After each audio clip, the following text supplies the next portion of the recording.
Friends, അപ്പം നമ്മുടെ ഇന്നത്തെ വീഡിയോ എന്ന് പറയുന്നത് നമ്മൾ ഇന്നലെ പറിച്ച മാങ്ങ മൊത്തം അരിഞ്ഞ് വെയിലത്ത് വെച്ചതിൻ്റെ ഒരു വീഡിയോ കേട്ടോ.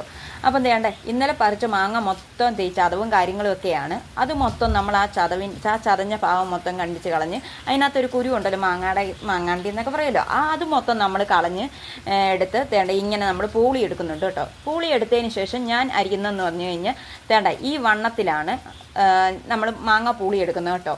അത് ആ വണ്ണത്തിലെടുത്തെങ്കിലേ ഉള്ളൂ മാങ്ങ ഉണങ്ങി വരുമ്പോഴേക്കിനും നമുക്ക് തീരെ ശോഷിച്ചേ കിട്ടത്തുള്ളൂ കേട്ടോ, തീരെ നൈസായിട്ട് അങ്ങനെ കിട്ടത്തുള്ളൂ.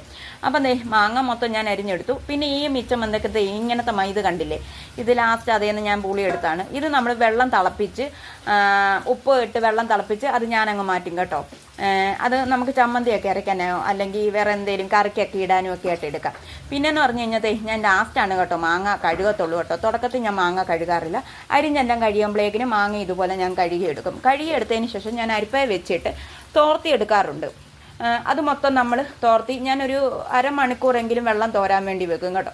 അങ്ങനെ അരമണിക്കൂർ വെള്ളം തോരാൻ വെച്ചതിന് ശേഷം മഞ്ഞൾപ്പൊടിയും ഉപ്പും കൂടി ഇട്ട് നന്നായിട്ട് മിക്സ് ചെയ്തെടുക്കും കേട്ടോ. അങ്ങനെ മിക്സ് ചെയ്തെടുത്തതിന് ശേഷം പിന്നെ ചെയ്യുന്നതെന്ന് പറഞ്ഞു കഴിഞ്ഞാൽ നേരെ ഞാൻ മാങ്ങ മൊത്തം അങ്ങ് കുടഞ്ഞിടും കേട്ടോ. ആ മാങ്ങ മൊത്തം കുടഞ്ഞിട്ട് നന്നായിട്ട് അത് ഇളക്കി യോജിപ്പിച്ചെടുക്കും കേട്ടോ. ഇളക്കി യോജിപ്പിച്ച് മൊത്തം എടുത്ത് അതൊരു മണിക്കൂറെങ്കിലും ഞാൻ ആ വെള്ളം തോരാനായിട്ട് വെക്കും. അതിന് ശേഷമാണ് ഞാൻ വെയിലത്തോട്ടിടുന്നത്. അങ്ങനെ വെയിലത്തോട്ടിട്ട് മൊത്തം ഒന്ന് വാട്ടിയെടുക്കാനായിട്ട് അങ്ങനെ ഒരു 5 ദിവസത്തെ വെയിൽ ഞാൻ കൊള്ളിക്കും കേട്ടോ, 5-6 ദിവസത്തെ വെയിൽ. അപ്പോൾ ഇന്നത്തെ വീഡിയോ ഇത്രയേ ഉള്ളൂ കേട്ടോ. ഇഷ്ടപ്പെടുവാണെങ്കിൽ like, comment, subscribe. Okay, by.